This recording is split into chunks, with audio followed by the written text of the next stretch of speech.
Tu crois vraiment que le succès d'une stratégie de link building, ça se mesure simplement au nombre de backlinks que tu vas avoir obtenus? Pas du tout.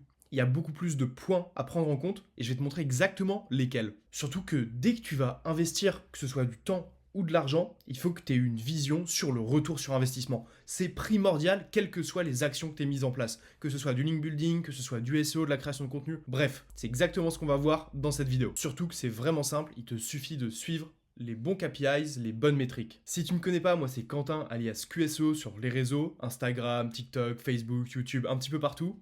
Et mon objectif c'est de donner de la valeur gratuitement tous les jours. Et avec cette formation, j'ai un autre objectif qui est de faire la première formation de link building 100% gratuite, 100% accessible et quel que soit ton niveau. Tu vas forcément apprendre des choses, apprendre des petites techniques que moi je mets en place, des petits outils que j'utilise, etc., etc. Petite anecdote, mais tu vois, pour mon agence, quand j'ai commencé à changer ma façon de travailler et ma façon de faire du reporting aux clients et non plus de parler de nombre de liens et de backlinks, mais plutôt de ROI, de retour sur investissement, de trafic obtenu grâce à la mise en place de ces backlinks-là, en fait, tu ressens aussi que c'est beaucoup plus compréhensible, beaucoup plus limpide pour le client. Et ton objectif, c'est pas seulement d'avoir des liens, c'est vraiment d'aller beaucoup plus loin et d'avoir un impact sur le business. En tout cas, c'est le mien et celui que j'ai avec mes clients. Et avant juste qu'on commence cette vidéo, je tenais à remercier Links Club, qui est le sponsor de toute cette formation gratuite. Si tu as vu les derniers modules, tu dois forcément connaître Links Club, parce que j'en parle beaucoup, et c'est un véritable outil game changer pour ton SEO, pour ton autorité sur le web,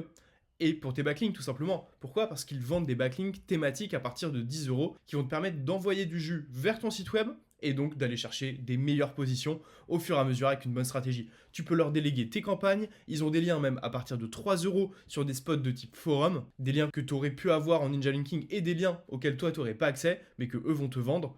Et franchement 3 € pour un lien, c'est vraiment donné. Et en plus, la bonne petite nouvelle, c'est que si tu t'inscris directement via mon lien là qui est en description, tu vas obtenir un crédit de 30 € de backlink à utiliser directement sur les spots que tu veux. Autant te dire que c'est vraiment un bon deal parce que ça veut dire que tu peux tester la plateforme, que tu peux avoir à minima 3 liens à 10 € et qui sont thématiques. Donc franchement, fonce. Et nous, on est parti. Guide complet pour mesurer le succès d'une campagne de netlinking. Métrique essentielle, indicateur pour optimiser ta stratégie de lien. Pourquoi mesurer? Tout simplement, c'est ce que je disais juste avant. Quand tu mets en place des actions, quelles qu'elles soient, il faut que tu aies un objectif, à minima un objectif, un KPI que tu suives pour savoir si en fait c'est rentable ce que tu fais ou pas.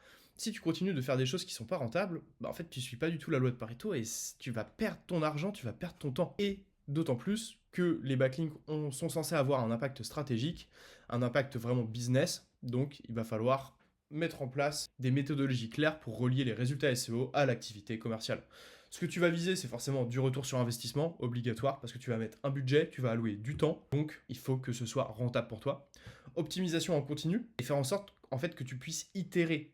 Si tel backlink, ça apporte de la qualité pour ton site, si telle stratégie de link building qu'on a vu avant dans les derniers modules de la formation, ça t'apporte plus de backlink qu'une autre, tu vas peut-être concentrer tes efforts sur celle-ci en fait, tout simplement. Contrôle qualité, éviter les pratiques risquées et les pénalités, évidemment.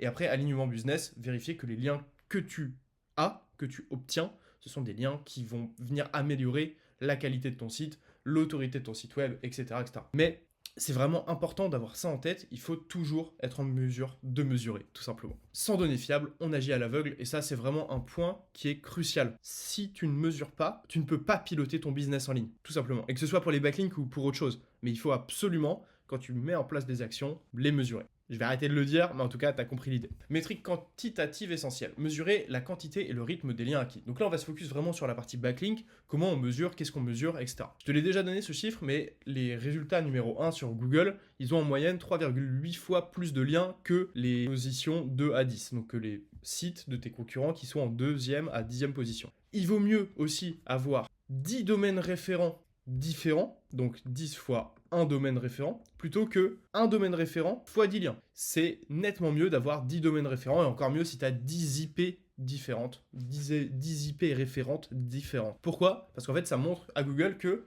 tu as 10 sites, 10 personnes différentes qui parlent de toi, plutôt qu'une personne qui parle de toi tout le temps. C'est mieux d'avoir de la quantité dans ce cas-là plutôt que de la qualité. La vélocité d'acquisition, c'est vraiment important parce que ça va te permettre de savoir quelle stratégie de link building a fonctionné déjà, premièrement. Et à côté de ça, c'est mieux d'avoir une courbe croissante d'obtention de liens plutôt que une courbe décroissante, tu t'en doutes, parce que tu perds des liens, c'est pas bon.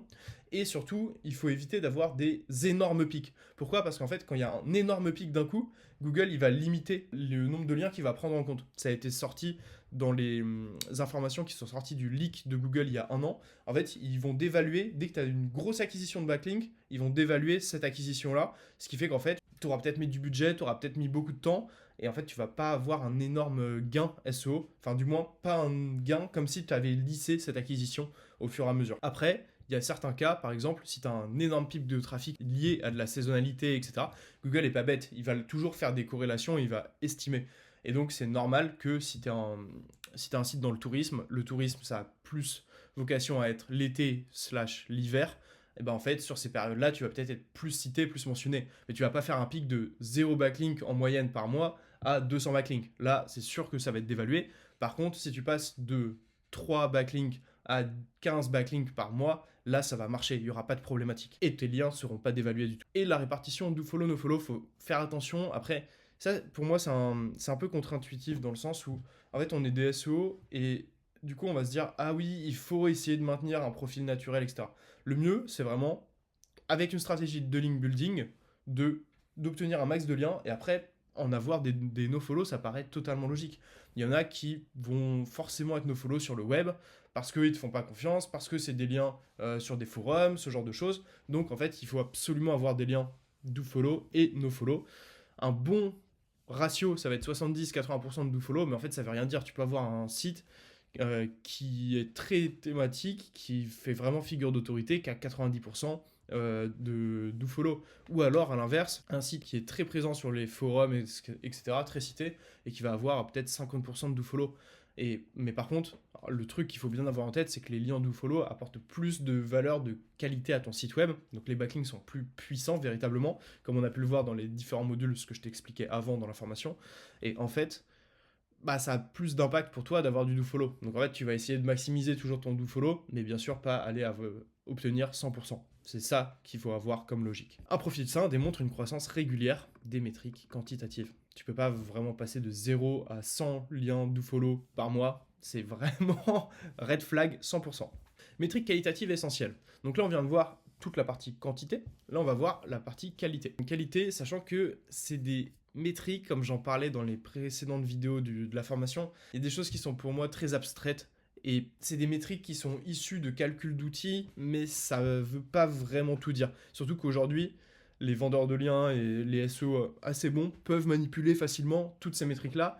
Donc en fait, tu perds vite une véritable vision, du moins si tu achètes des liens, tu vas vite voir des chiffres qui sont fakés, donc je suis pas sûr que ça dépende. Après, tu peux vérifier sur ton site web que chacun des éléments qu'on va voir là soit en croissance. Dans ton cas, pour la mesure, c'est ça qu'il va falloir faire. Vérifier une croissance, mais en tout cas, pour l'achat de liens ou ce genre de choses, ne te fie pas à ce genre de métriques. On va avoir différents types de métriques sur le domaine rating, donc le DR de Href, à ne pas confondre encore une fois avec les domaines référents. Le domaine référent, c'est le nombre de sites qui te font des liens, donc des sites différents qui te font des liens, le nombre de domaines.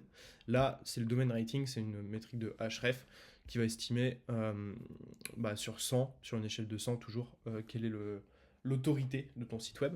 Et chaque outil a un petit peu sa propre formule.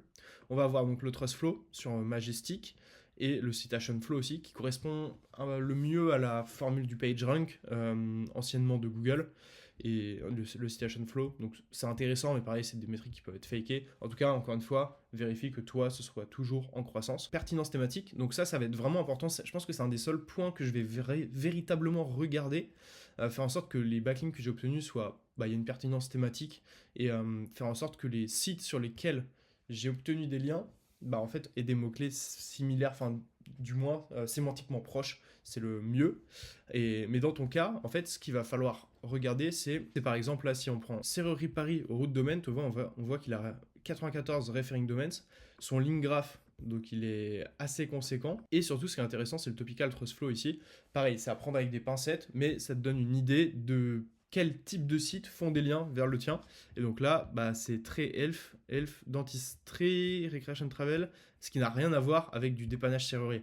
Donc il n'est pas très très bien catégorisé. et c'est pas forcément la meilleure chose. Il va falloir faire attention et obtenir des liens donc dans tout ce qui est dépannage, serrurerie, dans du local sur Paris, etc., etc. Ce sera plus pertinent. Donc cette pertinence thématique, elle va évoluer aussi au fur et à mesure des liens que tu vas obtenir. Donc toujours à suivre et voir si tu te rapproches un petit peu. On regarde ici si tu te rapproches un petit peu de vraiment ton objectif. Tu vois, home gardening, ça c'est plutôt pas mal. Mais tu vois, c'est que 5,20%. Et tac, on va avoir régional Europe 2,36%. C'est ces deux-là en fait qu'il faudrait réussir à augmenter. Et là, ils sont en trop faible qualité actuellement. Ensuite, on va venir voir la diversité de profils de liens, donc les types d'encre, les types de sites et la géolocalisation, c'est super important. Tu vois, par exemple, pour les encres, j'en ai déjà parlé, mais c'est des ratios encore, c'est pas forcément la bonne chose à faire. Regarde la vidéo précédente dans le module de formation qui traite de l'analyse de ta concurrence et en fait base-toi sur ce qui marche pour tes concurrents comme ratio d'encre. Là par exemple, si on va voir ces encres, tu vois, il est sur Serrurerie Paris, donc ça c'est du désoptimisé, donc c'est sur son nom de site, donc ça c'est très bien. Là pareil, URL du site, carrément URL du site. Là tu vois, il a quelques encres optimisées, Serrurerie Paris, Serrurerie Paris. Là tu vois, il a fait une encre semi-optimisée, donc il y a serrure vachette, enfin c'est sur un mot-clé, mais du coup c'est un mot-clé très très long train, et ça c'est pas mal pour diluer un petit peu et envoyer vers une page plus produit-service quoi. Donc là, son ratio d'encre il est pas mal. On va voir quand même que là, il y en a deux qui ressortent, c'est Serrurerie Paris. Mais comme c'est le nom de son site, en fait, ça passe. Il n'y a pas de problématique.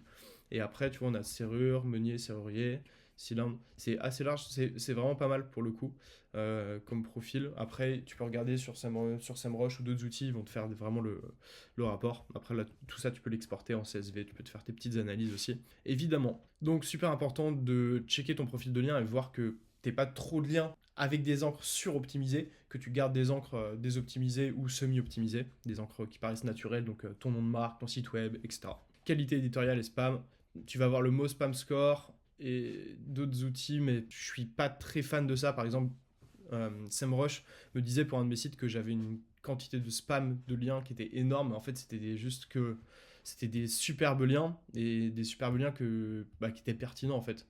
Et il n'y avait pas du tout de vocation à ce que ce soit du spam.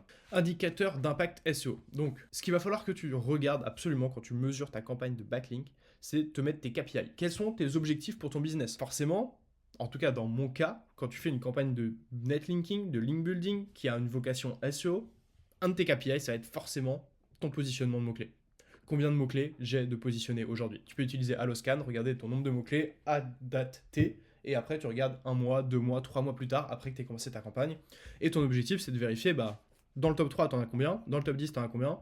Et c'est quoi ta position moyenne? Mais ça, tu peux utiliser par exemple Search Console, tu peux utiliser Alloscan, tu peux utiliser plein d'outils.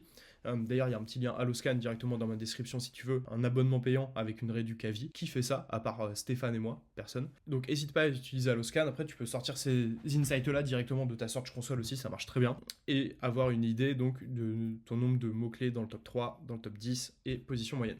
Autorité de domaine, donc pareil, utilise un outil et garde toujours le même outil. Tu peux utiliser SEMrush, tu peux utiliser SEO Observer, tu peux utiliser Ahref, tu peux utiliser l'outil que tu veux. Mais c'est peut-être pas mal d'avoir un indicateur que tu récupères chaque mois et que tu vois avec ta stratégie de link building, est-ce que tu as gagné ou perdu, et ça va te permettre de voir donc déjà si tu as eu des liens et ce que ça a donné et comment ça a impacté ton business. Même si encore une fois c'est très abstrait et c'est du pur SEO qui n'a pas vraiment vocation à être un KPI business. Visibilité organique, évidemment, c'est la base, on va dire, le trafic et les impressions.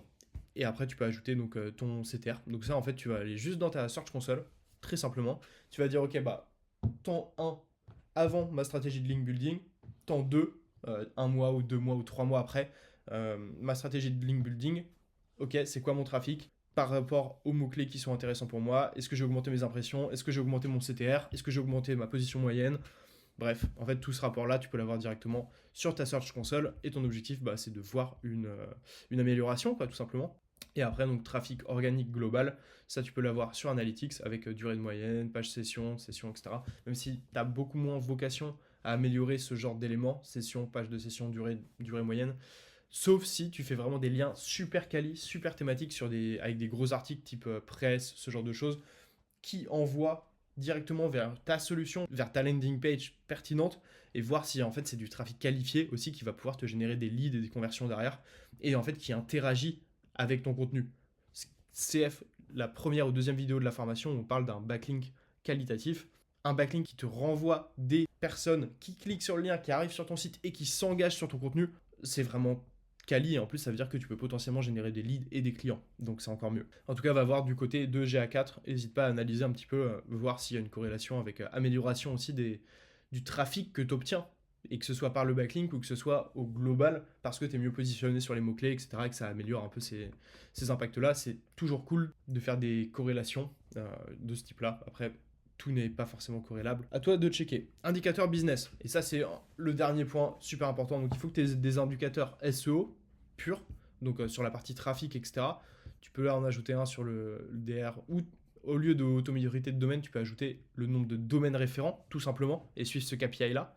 Comme ça, tu connais ton acquisition de liens, en combien de liens j'ai obtenu ce mois. Ça, c'est pas mal. Tu peux utiliser Majestic pour faire ça. Et après, il faut que tu aies des indicateurs 100% business. Ok, mon trafic organique, il a augmenté de temps à partir du moment où j'ai fait ma stratégie de link building, à partir du moment où j'ai commencé à acheter des backlinks. Ok, j'ai acheté X euros de backlinks sur Links Club. Ok, quel trafic j'arrive à obtenir, quelle augmentation de trafic j'arrive à obtenir, et surtout, combien de conversions et de ventes j'obtiens. Est-ce que ça augmente ou pas? Est-ce que le fait que j'obtienne des backlinks améliore mes positions, améliore mon trafic, améliore mes leads et mes ventes? C'est ça le dernier KPI, un peu le boss de fin, combien de conversions j'arrive à avoir, est-ce que ça augmente ou pas, en lien directement avec cette stratégie de backlink. Tu fais en sorte d'avoir une analyse sur 1, 2, 3 mois. Après, évidemment, regarde aussi si à côté tu as fait des campagnes de SIA, si tu as fait d'autres campagnes, etc. Voir et faire en sorte d'avoir vraiment une analyse purement sur ton SEO et en occultant l'ensemble du reste. Essaye de ne pas avoir de campagne d'influence sur ta première campagne de link building pour faire en sorte que tout ton trafic en fait soit vraiment issu de ton SEO, et après tu pourras cumuler plein de leviers, etc. Mais c'est toujours bien de faire des tests, et pour faire de l'A/B testing, en fait, il faut vraiment que tu travailles que sur un seul point. Donc si tu as la possibilité de travailler que sur ce point-là, fais en sorte que ce soit le cas, ou alors si tu as la capacité de vraiment bien traquer, ok, tous ces clics-là proviennent du SEO, etc., parce que tes campagnes d'influence, ils tapent pas ton nom de marque, ils tapent un mot-clé pertinent, un mot-clé particulier, où ils proviennent depuis un lien, etc. etc. Si tu as moyen d'isoler les autres facteurs, c'est encore mieux, et ça va te permettre de vraiment voir s'il y a une tendance à augmenter tes ventes ou pas, liée directement à ta campagne de backlink. Et après, voilà, si tu arrives à avoir ce genre de courbe, c'est encore mieux. Corrélation temporelle, nouveau backlink, trafic organique, conversion. Si tu arrives à avoir un graphique qui lie les trois courbes, c'est pépite, parce que ça va pouvoir te permettre de voir, ok, là, tel impact, ça a eu tel impact sur telle autre métrique, etc., etc. Établir clairement le ROI de chaque lien acquis. Chaque lien acquis, c'est un peu abusé, mais en tout cas, de ta campagne de link building, là, c'est pas abusé. Par exemple, ok, tu as eu obtenu 10 liens sur ton dernier article Skyscraper, CF, la vidéo de la formation qui parle de ça. Ok, est-ce que c'est des liens quali? Ok, est-ce que cette page se rank rapidement? Ok, est-ce que les autres pages qui ont eu un lien en maillage interne depuis cette même page rankent mieux? Ok, combien de leads ça a généré? Ok, combien de ventes ça a généré? Ok, quel trafic j'obtiens en plus? Ok, et en fait, tu corrèles un petit peu tout ça. Au niveau des outils de suivi et de reporting, alors, Google Analytics, on en a parlé. Search Console, on en a parlé. Href, on en a parlé. Mais du coup, vraiment pour la partie potentiellement DR, domaine référent aussi, super intéressant. SEMrush, ça peut être cool, même si sur la partie backlink, je suis toujours un peu moins fan. Après, tu peux corréler backlink et mots-clés, ça peut être cool de le faire comme ça. Majestic, vraiment sympa pour la partie autorité. Trustflow, Topical Trustflow aussi. Et après, le link graph, j'en ai pas trop parlé, mais c'est vraiment cool de voir ça et en fait d'éviter par exemple tout ce qui est faire malien, ce genre de choses. Tu vois, il y a quand même des endroits où il y a des sacrés nœuds, et ça veut dire qu'il y a des sites qui se font vraiment tous des liens entre eux, etc. Peut-être pas le plus optimal. Sur 94 referring domain, c'est peut-être pas le mieux. À voir. À voir, mais évite d'avoir au maximum des liens qui sont issus de fermes, qui sont présents dans des fermes à liens et qui font des liens vers tous les autres sites. Le mieux, c'est d'avoir des liens uniques. Après, c'est pas forcément facile, mais t'as plein de spots sur Links Club. Va voir ce qu'il y a pour toi, pour ta niche. T'en as dans tous les sens, des catégories en plus, et sur plein de marchés différents. Tu vas avoir français, américain, UK, espagnol, bref, tu peux trouver des liens où que tu sois. Moz, j'utilise moins Moz maintenant, mais ça peut être intéressant d'aller regarder et pareil d'avoir une base d'échelle. Rank Trackers et Looker Studio. Looker Studio, très très cool. Très très cool pour faire du reporting. Je te montre. Looker Studio, ce qui est vraiment sympa avec, c'est que en fait tu peux avoir dans Galerie, donc tu vas juste sur Looker Studio Galerie, et en fait tu peux taper SEO et tu peux avoir accès à des reports directs, des templates en fait, et toi tu as juste à connecter tes données, donc GA4, Search Console, etc. Ça va venir alimenter tes reports.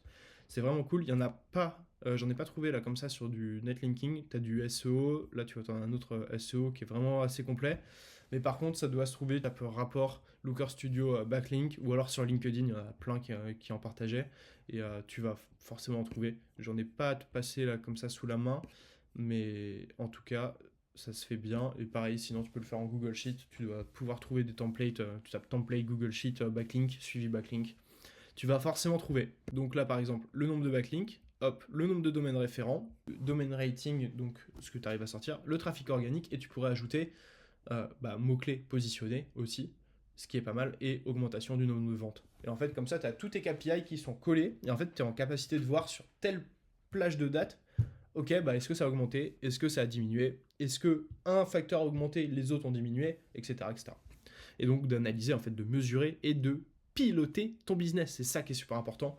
C'est pas juste d'avoir des chiffres et de voir du vert. C'est de se dire, ok, j'ai tel chiffre là qui génère tel autre chiffre, mais ça par contre c'est un peu inquiétant parce que j'ai pas la même augmentation, etc. Est-ce qu'il n'y a pas un truc à faire pour améliorer ça? Et en fait, tu pilotes et tu vas itérer sur ton business, tu vas itérer sur ta stratégie au fur et à mesure pour trouver la meilleure, celle qui te fait décoller. Fréquence régulière, multidonnées, focus ROI, évidemment. Exemple de chiffres, bon, je te les passe rapidement, mais c'est comme quoi il faut bien faire attention aux corrélations, aux insights que tu vas sortir aussi. Tu vois, là, domaine authority, plus 7 points, ok, plus 209% de trafic organique, c'est pas forcément les deux métriques que j'aurais tendance à vraiment corréler. Par contre, trafic organique là, plus 464%, impression générée plus 400K, il y a peut-être un truc à faire.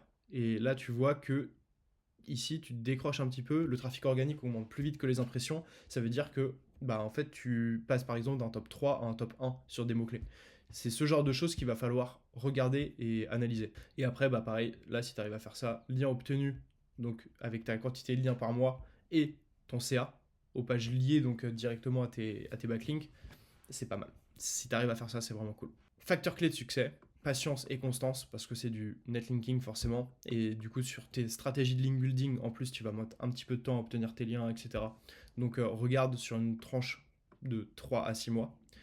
Qualité est supérieure à la quantité, mais si tu arrives à faire de la qualité en quantité, c'est toujours mieux. N'hésite pas à acheter à la fois des liens en quantité sur Links Club et à la fois obtenir des liens de qualité via tes stratégies de link building et tout ce qu'on a vu dans cette formation. Ciblage précis, donc objectif de pousser tes pages commerciales aussi, ta homepage, tes pages commerciales via des liens et via le maillage interne. Et mesure rigoureuse pour piloter ton business, piloter ta stratégie de link building et piloter ta stratégie SEO au global. Et surtout, dès maintenant, commence à identifier tes KPI. Je te les ai quand même pas mal partagés, donc n'hésite pas à les regarder. Et en fait, tu te les mets limite dans un Google Sheet très simple, avec un nombre pour chaque, et tu vas le checker chaque mois. Et chaque mois, tu vas venir regarder ton trafic, ton nombre de mots-clés positionnés, ton DR, ton nombre de domaines référents, et le nombre de liens que tu as eu, par exemple, et le nombre de campagnes de link building que tu as faites. Bref, fais en sorte de corréler tout ça et d'avoir un suivi sur toute ta strat. J'espère que la vidéo t'a plu. Si c'est le cas, mets un petit like. N'hésite pas à t'abonner, à mettre la petite cloche si t'aimes toute la valeur gratuite que je partage, que ce soit sur cette vidéo, que ce soit dans cette playlist de formation, que ce soit sur cette chaîne YouTube ou que ce soit sur tous mes autres réseaux, avec toute la valeur que je partage tous les jours, 100% gratuitement. C'est ce qui me donne de la force, ces petits likes et ces petits abonnés. C'est ce qui me donne de la force pour continuer aussi à créer du contenu 100% gratuit. Nous, on se retrouve dans la prochaine vidéo qui va traiter des erreurs courantes dans toutes les stratégies de netlinking et de link building. Ce sera la dernière vidéo dans ce format-là de la formation, car après, il y a 2 interviews pépites qui vont venir clore la formation et c'est sûr que tu vas aimer. C'est des échanges avec des experts SEO qui ont acheté dizaines de milliers, des centaines de milliers d'euros de backlink même. Et franchement, c'est vraiment quali. Donc, regarde les prochaines vidéos. C'est tout de suite, c'est gratuit. Allez, ciao.